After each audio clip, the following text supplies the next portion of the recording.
மத்தெல்லாம் அப்படி வண்டியில சார் வாங்க சார்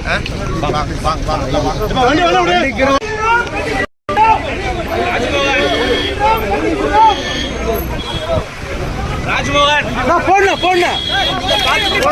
தமிழ்நாட்டில் ஜனநாயகம் எப்படி இருக்குன்னு பார்த்துட்டு ஒரு 1000 கோடி ரூபாய்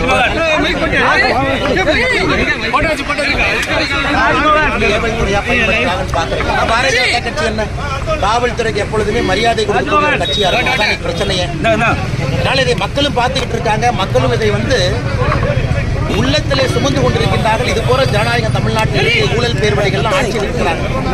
எங்களுடைய போராட்டம் தொடர்ந்து நடக்கும். நீங்க என்ன கைது பண்ணலாம், எத்தனை நாள் கைது பண்ணி உள்ள வைப்பீங்க?